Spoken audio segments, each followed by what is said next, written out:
पिछले 3 सितंबर को देर रात अपनी गर्भवती पत्नी को भागलपुर के मायागंज अस्पताल देखने जा रहे भागलपुर सबौर थाना क्षेत्र के शंकरपुर निवासी चंद्रशेखर कुमार की हत्या कर उसके शव को गौराडी थाना क्षेत्र के मोहनपुर बहियार में फेंक दिया गया था। घटना के बाद पूरे इलाके में सनसनी मच गई थी और भागलपुर पुलिस ने इस ब्लाइंड मर्डर को एक चैलेंज के रूप में लेते हुए 3 दिनों के अंदर ही हत्यारे को हत्या में प्रयुक्त हथियार और गाड़ी के साथ धर दबोचा और उसे सलाखों के पीछे भेज दिया। भागलपुर के सीनियर एसपी आनंद कुमार ने प्रेस कॉन्फ्रेंस आयोजित कर बताया कि एक ससुर ने ही अपने दामाद की हत्या कर दी। एसएसपी ने बताया कि मृतक चंद्रशेखर कुमार ने 2 शादियां की थी और उसकी दूसरी पत्नी के पिता प्रदीप कुमार पंकज के द्वारा हत्या की घटना को अंजाम दिया गया है। पुलिस कप्तान आनंद कुमार ने बताया कि मृतक का शव मिलने के बाद सिटी एसपी और डीएसपी लॉ एंड ऑर्डर के नेतृत्व में विशेष टीम का गठन कर मामले के उद्भेदन को लेकर किया गया था, जिसके बाद पुलिस ने वैज्ञानिक और तकनीकी अनुसंधान प्रारंभ किया तो पता चला कि एक गाड़ी जिसमें काफी मात्रा में खून लगा हुआ है वह कहलगांव में धुलाई के लिए गया है। पुलिस ने त्वरित कार्रवाई करते हुए एफएसएल की टीम के साथ कहलगांव वॉशिंग सेंटर पर छापेमारी की, जिसके बाद पूरे मामले का खुलासा हो गया। गाड़ी में मृतक चंद्रशेखर कुमार का काफी मात्रा में खून पाया गया, साथ ही मृतक का मोबाइल भी गाड़ी में ही था। उसके बाद जब पुलिस की टीम ने गाड़ी मालिक का पता लगाया तो पुलिस टीम अचंभित रह गई, क्योंकि गाड़ी का कोई और मालिक नहीं बल्कि मृतक के ससुर ही गाड़ी का मालिक निकला। उसके बाद मृतक के ससुर प्रदीप कुमार पंकज को पुलिस ने उनके दामाद मृतक चंद्रशेखर कुमार के घर से ही नाटकीय अंदाज में गिरफ्तार भी किया। एसपी ने बताया कि मृतक के ससुर ने इकबालिया बयान में यह कबूला है कि उसके दामाद के द्वारा उनकी बेटी और उन्हें लगातार दहेज के लिए रुपया देने और जमीन देने के लिए प्रताड़ित किया जा रहा था, जिससे आजिज होकर उसने अपने ही दामाद की गोली मारकर हत्या कर दी है। पुलिस ने प्रमोद कुमार पंकज के द्वारा हत्या में प्रयुक्त हथियार को उसके द्वारा बताए जाने के बाद छुपाए गए स्थान से बरामद भी कर लिया। सीनियर एसपी हत्या के इस ब्लाइंड मामले के उद्भेदन को बड़ी उपलब्धि के रूप में देख रहे हैं।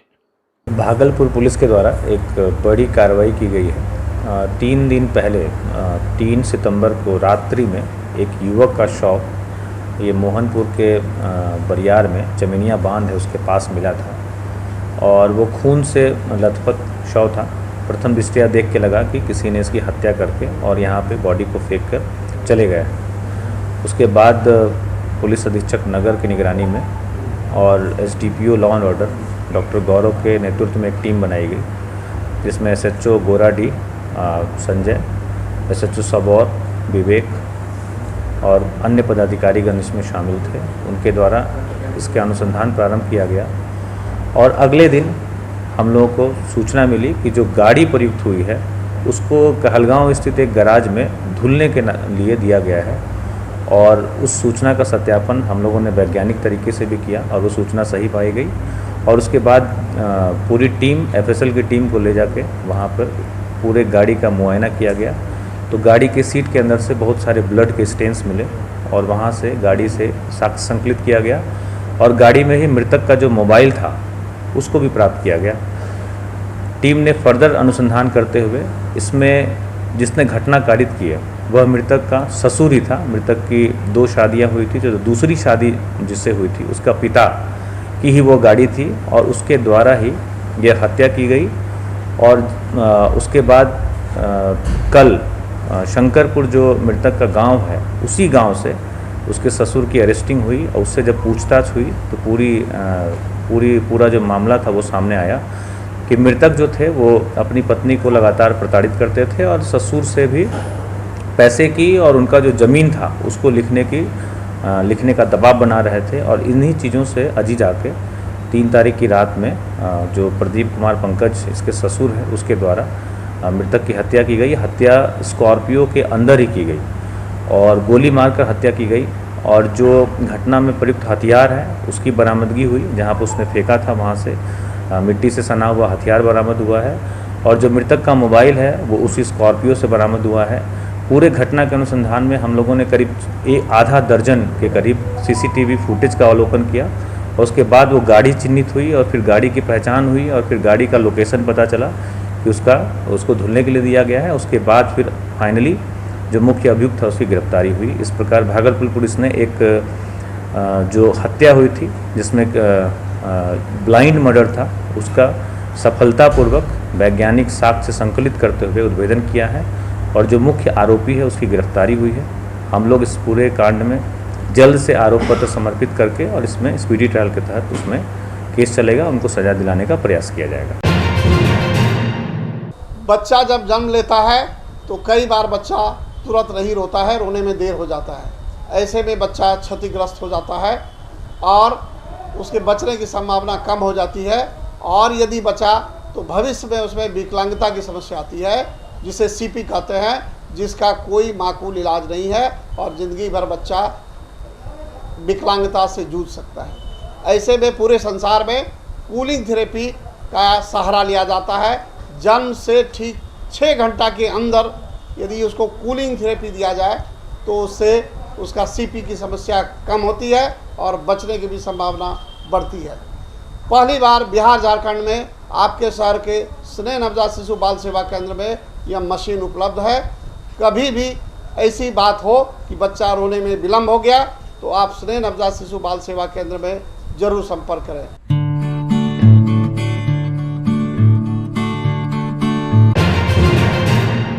भागलपुर में तकरीबन 1.5 महीने पहले IIIT एवं भागलपुर पुलिस के द्वारा एक MOU साइन हुआ था, जिसमें अपराध नियंत्रण को लेकर उसके बारे में डाटा संग्रहित रखने के लिए ऐप को तैयार किया जाना था, जिसमें लोकस और प्रगति सॉफ्टवेयर मुख्य रूप से शामिल है। आज लोकस सॉफ्टवेयर का विधिवत उद्घाटन IIIT के प्रशाल में किया गया। इस लोकस सॉफ्टवेयर का पूरा नाम location based operation and coordination for unified security रखा गया है। इस सॉफ्टवेयर से शहर में कैमरे की मदद से मोबाइल लूट, चैन लूट, चोरी डकैती होने वाले विशेष जगहों को चिन्हित कर गश्ती बढ़ाया जाएगा, जिससे अपराध पर लगाम लगाया जा सकेगा। इसकी जानकारी आज सभी थानों के थानाध्यक्षों को भी दे दी गई है। शहर में इस सॉफ्टवेयर को सुचारू रूप से चलाने के लिए कुल 1750 कैमरे भी लगाए गए हैं। जल्द ही लोकस के बाद अब प्रगति सॉफ्टवेयर भी काम करना शुरू कर देगी। आप लोग के साथ ये शेयर करते हुए बहुत ही हर्ष हो रहा है कि IIIT भागलपुर के अध्यापकगण और यहाँ के छात्रों ने हमारे भागलपुर पुलिस के इनिशिएशन पे, उनके सहयोग से, उनके मार्गदर्शन में ये 2 सॉफ्टवेयर, एक लोकस जो कि किसी स्थान पे जहाँ पर क्राइम अधिक होता है उसको लोकेट करने में और उसको एडवांस में ही उसमें कुछ उस दिशा में कार्य करके उस हॉट स्पॉट को में क्राइम को मिनिमाइज करने में ये उनको सुविधा मिलेगी। और दूसरा एक डाटाबेस प्रगति जो कंसेप्चुलाइज तो हो गया है, अभी डेवलपमेंट के भीतर है, उसको में दोनों को किया है। इसके लिए मुख्य बधाई का पात्र हमारी भागलपुर पुलिस है, जो इतना आईटी में, कंप्यूटर में इतना कंप्यूटर सेवी है, आईटी एक्टिव है कि उन्होंने इस ओर सोचा और इसके लिए हमारे IIIT भागलपुर को चुना और हम लोगों ने मिलके ये इतने कम समय में एक सॉफ्टवेयर लॉन्च किया। उम्मीद है कि ये भागलपुर की जनता के लिए यहाँ क्राइम रेट कम करने में इसका काफ़ी योगदान रहेगा और फ्यूचर में भी इस तरह के कार्य IIIT भागलपुर करते रहना चाहेगा और करेगा। धन्यवाद। देखिए, लगभग 1.5 महीने पहले भागलपुर पुलिस और IIIT भागलपुर के बीच में एक MOU साइन हुआ था, जिसमें कि IIIT भागलपुर के द्वारा भागलपुर पुलिस के लिए कुछ सॉफ्टवेयर्स डेवलप किए जाने थे, जिससे कि हम लोग को पुलिसिंग में मदद मिल सके। उसी क्रम में आज पहला software locus, location based operation and coordination for unified security नाम से एक सॉफ्टवेयर लॉन्च हुआ है, जिसमें बेसिकली हम लोग पूरे जितने भी इम्पोर्टेंट प्रॉपर्टी क्राइम्स हैं, जैसे लूट हो गया, डकैती हो गया, मोबाइल की छिनतई हो गई, चेन की छिनतई होगी, ऐसे क्राइम्स को मैप पे मैप कर पाएंगे और उससे हॉटस्पॉट जो भी पूरे भागलपुर शहर में या पूरे भागलपुर ज़िले में जहाँ पे ऐसे क्राइम ज़्यादा होते हैं उसको चिन्हित कर पाएंगे और उसके अकॉर्डिंग हम लोग की जो गश्ती की व्यवस्था है और हम लोग की जो सीसीटीवी के पर आधारित जो निगरानी व्यवस्था है integrated command and control centre पे, उन सभी चीज़ों को या ERSS की जो गाड़ियों की पोजिशनिंग है, इन सभी चीज़ों को उसके अकॉर्डिंग हम लोग करेंगे जिससे कि क्राइम को प्रिवेंट किया जा सके और प्रिडिक्ट किया जा सके कि किस जगह क्राइम हो सकता है। उस दिशा में एक बड़ा प्रयास है जिसमें कि IIIT भागलपुर का हम लोग को बहुत बड़ा सहयोग मिला है और हम लोग आज से इस सॉफ्टवेयर को यूज़ करना प्रारंभ करेंगे और सभी थानाध्यक्षों के द्वारा इसमें एंट्री की जाएगी जिससे कि हम लोग भविष्य में इम्पॉर्टेंट हॉट स्पॉट पे प्रिवेंटिव मेजर्स लेके क्राइम को मिनिमाइज कर सकें। सर पहले कंट्रोल एंड कमांड सेंटर अब फिर ये ऐप है, क्राइम में भी कमी आएगी सर? बिल्कुल आएगी। जैसा मैंने बताया कि लगभग 1750 कैमरे पूरे भागलपुर शहर में लगाए जा रहे हैं।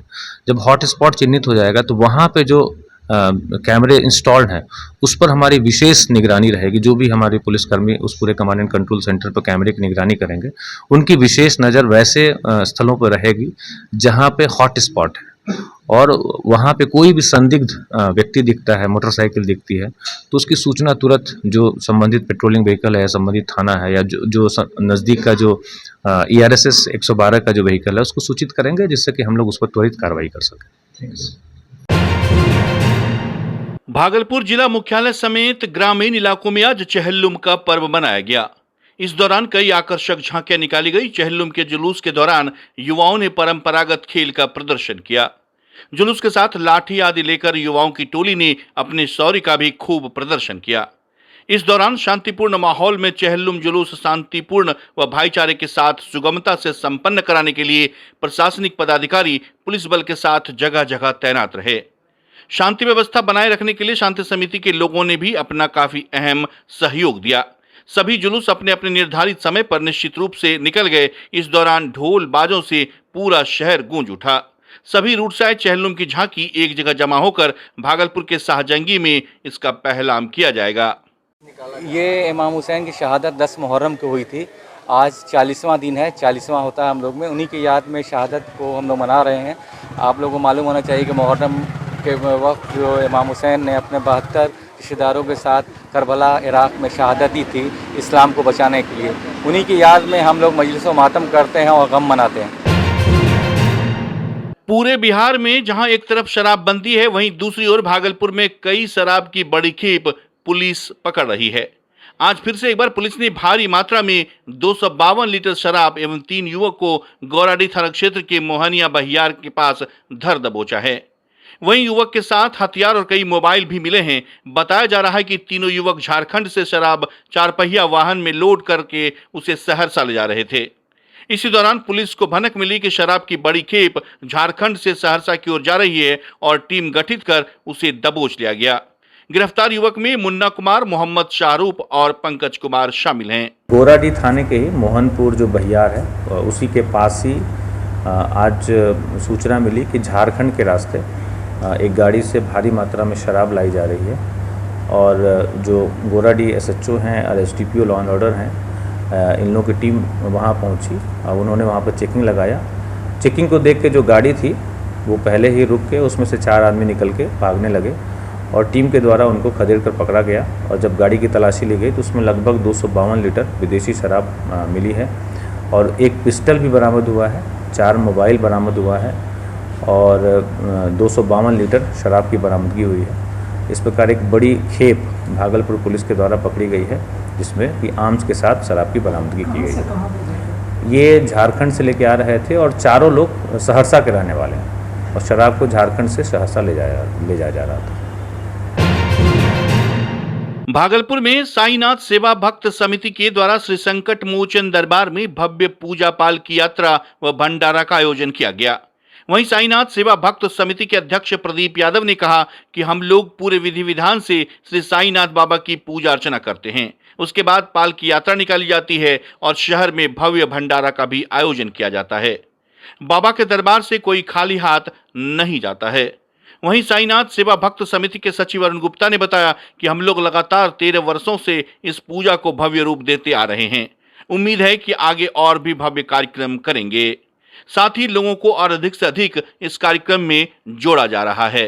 ये 2023 जो ये 13वां साल है साईं बाबा का पालकी पूजा और पालकी यात्रा एवं भंडारा, ये 13वां साल है। वो कल सुबह 8 बजे से पूजा शुरू हुआ, 1 बजे तक पूजा चला, 1:30 बजे पालकी यात्रा के लिए पूरे शहर भ्रमण हुआ, फिर रात 10 बजे आरती हुआ।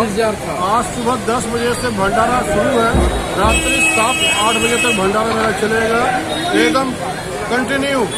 महिला का व्यवस्था अलग किया गया है, जेंट्स का व्यवस्था अलग किया गया है, सारा वॉलंटियर टाइट है, कहीं कोई दिक्कत नहीं है, किसी को कोई त्रुटि नहीं होगा, कोई खाली हाथ नहीं जाएगा, पसंद खा के यहाँ से मेरा नाम है प्रदीप यादव, साईं परिवार के अध्यक्ष हैं हम, अरुण गुप्ता जी सचिव हैं। ये हम लोग का 13वां साल है इस बार, और हम लोग का कोशिश है कि अधिक से अधिक सदस्य बने, जिससे कि और हम लोग इसका आगे बृहद पैमाने पे कर सकें। जो भी हम लोग कर रहे हैं इसको अधिक से अधिक कर सकें। बिहार में पूर्ण शराबबंदी है, लेकिन भागलपुर व भागलपुर के आसपास के क्षेत्र में अवैध रूप से शराब की तस्करी अभी भी लगातार जारी है, जिसको लेकर भागलपुर जिले की प्रशासन मुस्तैदी दिखाते हुए शराब की कई खेप को कई जगह से पकड़कर थाने में एकत्रित करती है और उसे एक साथ विनष्ट करती है। इस बाबत आज भागलपुर के नवगछिया थाने में भी जिलाधिकारी एवं प्रशासनिक अधिकारियों के आदेशानुसार 5076 लीटर शराब को विनष्ट किया गया। यह नवगछिया अंतर्गत विभिन्न थानों से पकड़ा गया था और अवैध रूप से बरामद शराब को नवगछिया थाने में थाना अध्यक्ष एवं कई पदाधिकारियों के सामने विनष्ट किया गया। जिलाधिकारी महोदय और डिस्ट्रिक्ट एडमिनिस्ट्रेशन के द्वारा दिए गए आदेश के आलोक में मजिस्ट्रेट महोदय के समक्ष 5076 लीटर शराब का विनिष्टीकरण किया जा रहा है, जो भिन्न भिन्न जगहों पर पकड़ा गया था और जांच के क्रम में पकड़ाए थे। सर किस किस थाने से यहाँ पर शराब लाया गया था, कहाँ कहाँ का शराब था? भिन्न भिन्न जगहों पे रूटीनबद्ध काम चलता है, जहाँ जहाँ पकड़े जाते हैं सभी को विनष्ट करने का आदेश जिलाधिकारी महोदय के द्वारा दिया जाता है और उस आदेश भागलपुर सुल्तानगंज थाना क्षेत्र के कोलगामा दियारा में बुधवार की देर शाम अपराधियों ने एक किसान से रंगदारी मांगी। रंगदारी नहीं देने पर हथियार दिखाकर फायरिंग करते हुए लाठी डंडे रॉड से प्रहार करते हुए कोलगामा गांव के किसान मोहम्मद शोएब को जख्मी करते हुए उससे छिनतई की घटना को अंजाम दिया है। किसान मोहम्मद शोएब को जख्मी हालत में ग्रामीणों के द्वारा इलाज के लिए रेफरल अस्पताल लाया गया, जहां डॉक्टरों ने उसकी स्थिति को गंभीर देखते हुए प्राथमिक उपचार कर उसे भागलपुर मायागंज रेफर कर दिया है। जख्मी किसान मोहम्मद शोएब एवं इनके पुत्र मोहम्मद जिसान ने बताया कि सदानंद, शाहबाद, नीतीश चौधरी, राहुल कुमार सुल्तानगंज गंगा घाट के रहने वालों ने अपने 5 अन्य सहयोगियों के साथ हथियार दिखाते हुए 500 रुपये प्रति भैंस की रंगदारी मांगी। नहीं देने पर गोली फायरिंग करते हुए लोहे के रॉड लाठी डंडे से प्रहार करते हुए मोहम्मद शोएब को गंभीर रूप से जख्मी कर उसकी सोने की अंगूठी व सोने की चैन को छीनते हुए वहां से फरार हो गया। इस घटना की जानकारी पुलिस को देने पर पुलिस पूरे घटना को देखते हुए अपराधियों की गिरफ्तारी में जुट गई है। वहीं पंचायत के सरपंच विमल किशोर यादव ने बताया कि 10 वर्षों से ये सभी लोग कई किसानों के लगभग 500 बीघा जमीन पर अवैध कब्जा कर फसल लूट ले जाते हैं। राहुल गांधी के भारत जोड़ो यात्रा के 1 वर्ष पूरा होने पर युवा कांग्रेस भागलपुर इकाई के कार्यकर्ताओं ने जनता के बीच आज मिठाइयां बांटी। उन्होंने कहा कि नफरत के बाजार में मोहब्बत की दुकान खोलकर हम लोग आज जातिवाद को छोड़कर प्यार बांटने निकले हैं, नफरत भूलने निकले हैं। राहुल गांधी के नक्शे कदम पर चलकर ही भारतवर्ष एक मुकाम पाएगा। आज 1 वर्ष पूरा होने पर हम लोग काफी खुश हैं, इसलिए जनता के बीच मिठाई बांट रहे हैं। कार्यक्रम के दौरान दर्जनों कांग्रेस युवा नेताओं ने नफरत के बाजार में मोहब्बत की दुकान का बैनर भी लगा रखा था। सभी कांग्रेसियों ने एक दूसरे को मिठाई खिलाकर, गले मिलकर और जनता को भी मिठाई खिलाकर अपने खुशी का इजहार किया। यह कार्यक्रम भागलपुर के स्टेशन चौक पर आयोजित की गई थी। आज ही के दिन पिछले साल हमारे नेता राहुल गांधी नफरत छोड़ो भारत जोड़ो यात्रा चालू किए थे। आज उसका 1 वर्ष पूरा हुआ। इस खुशी में हम लोग यहाँ पे मिठाई बांटे और अपने नेता राहुल गांधी जी को बहुत बहुत धन्यवाद देना चाहते हैं कि उन्होंने नफरत छोड़ो भारत जोड़ो यात्रा का शुरुआत किया। वो 12 राज्य से होते हुए 4081 किलोमीटर पद यात्रा कर ऐतिहासिक